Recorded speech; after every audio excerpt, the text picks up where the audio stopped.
Subway has more franchise locations than McDonald's. It has seen incredible success, but two of its most famous marketing campaigns ended up creating problems for the company, and for very different reasons. One promotion generated a ton of customer traffic, but cost too much, and the other ended in a 16-year prison sentence for Subway's most prominent spokesman. Subway started as a way to pay for college. Can't say that about every fast food franchise. At age 17, Fred DeLuca was looking for a way to pay for college, so he asked a nuclear physicist for advice. Dr. Peter Buck was a family friend and Subway's first investor. With $1,000 in a dream, the first Subway opened in Bridgeport, Connecticut in 1965. Selling sandwiches to pay for college worked for DeLuca as he graduated from the University of Bridgeport in 1971 with a degree in psychology. Although DeLuca originally wanted to become a doctor, he made the right decision to keep selling sandwiches, and by 1974 DeLuca and Buck had 16 sandwich shops throughout Connecticut. To reach their goal of doubling that size, they started franchising, and the rest is history. Subway has had a number of famous sandwiches and promotions over the years that helped it to grow. For one, the classic BMT was originally named after the Brooklyn-Manhattan transit system, but also piled enough salami, pepperoni, and ham for them to claim the title of biggest, meatiest, tastiest. Side note, this is the first instance we'll mention of a differentiation business strategy, where companies use unique product features or high quality to attract customers. DeLuca and Buck realized that not everyone wanted a whole sandwich, so another innovation was the snack sub. Today, they just call it a 6-inch sub. By 1981, Subway opened its 200th restaurant, and then added another 100 locations in the next year.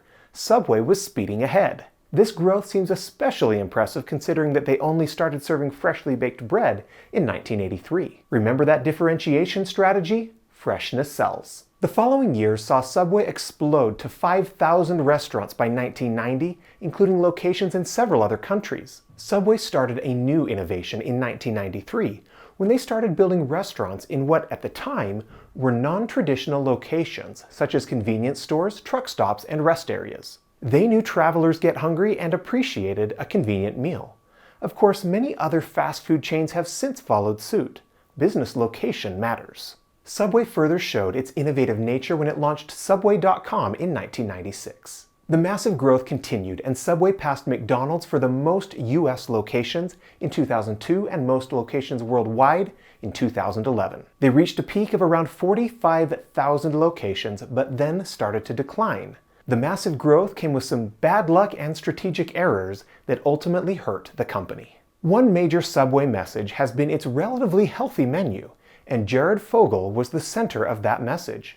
Subway had started marketing its sandwiches as a healthier alternative to burgers, and Jared Fogle took that message to heart. Fogle was a college student that weighed 425 pounds and decided to make a life change. In about a year eating mostly Subway sandwiches, he lost 245 pounds, and his story gained some local news attention. When Subway heard about it, they reached out to Jared, and he became the most well-known spokesman that Subway has ever had. Subway marketing ran with the story, and Jared Fogle became somewhat of a celebrity, appearing in hundreds of TV and radio commercials, printed ads, and even sponsored in-store appearances. He spoke about the importance of healthy eating and started the Jared Foundation to raise awareness of childhood obesity. Seems like the perfect spokesman, right? Fogle continued to work with Subway for over a decade, including the Tour de Pants, but the company started shifting its message away from Fogle and healthy eating when its $5 Footlong campaign began. We'll come back to that. Subway's marketing about healthy products reinforces its differentiation strategy messaging because their marketing message focused on the positive aspects of the products. But today, you cannot find a single reference to Jared Fogle on the Subway website. What happened? In 2007, Jared Fogle became the attention of law enforcement for suspicious behavior and ultimately was convicted of child pornography and illicit conduct with a minor. Subway ended its relationship with Fogle in 2015 on the same day he was arrested by the FBI and has basically ignored him since, including scrubbing its website of all references to him. What started out as a success story turned into a nightmare for Subway. Fogle is currently serving a 16-year prison sentence, and one of Subway's best marketing campaigns ended with disgrace and controversy. However, even before formally terminating its sponsorship with Jared Fogle, a new campaign was already taking over primary messaging from Subway. The $5 footlong was another major marketing message from the company. In 2003, a Subway franchisee in Miami named Stuart Frankel wanted to increase sales and had the idea of selling footlong subs for $5 instead of $6 on weekends. Frankel saw immediate success as traffic and sales exploded.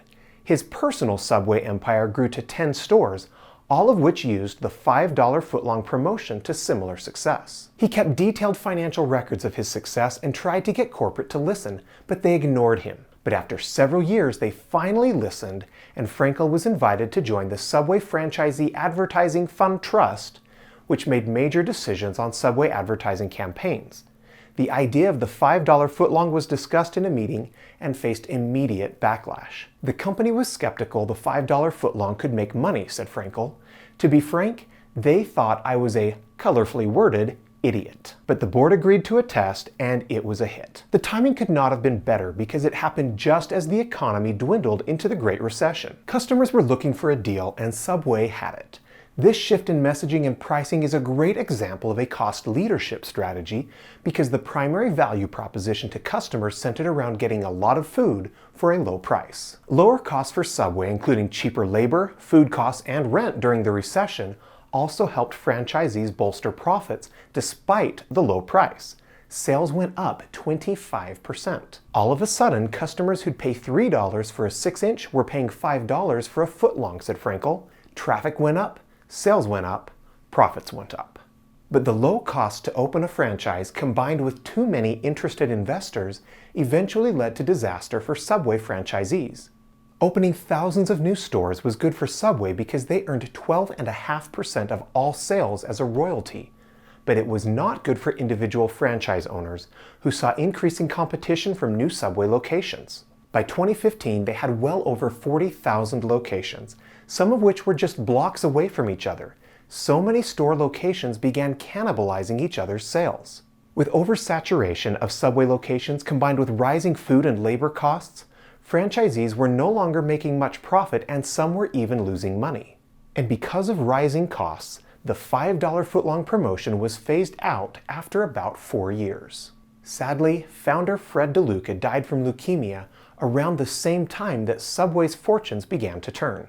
2016 was the first year Subway actually declined in its number of locations, and the number of Subway locations has gone down every year since. In addition to ending the $5 footlong promotion and growing negative press about Jared Fogle, competition from companies like Jersey Mike's and Jimmy John's led to many Subway store closures.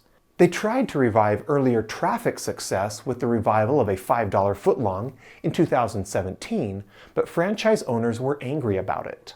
Compared to 2008, when a turkey or roast beef footlong could make a profit even selling at a low price, by 2017, labor and rent prices were up 50%, and food and royalty costs were also higher.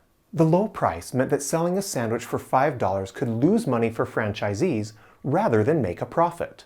Subway tried again when they offered 2 footlongs for $10 during the COVID pandemic, but that was also quickly ended. The sandwiches simply cost too much to make. Subway has had a strong history of growth and success, including its famous $5 footlong promotion and the health success story of Jared Fogle. But those successes are over, and combined with opening too many stores to maintain a healthy profit for franchisees and increasing competition from other companies, the allure of a Subway franchise is simply not what it used to be. Company growth is exciting, but not when it comes at the expense of financial success. Please subscribe for more on business, strategy, and the people involved.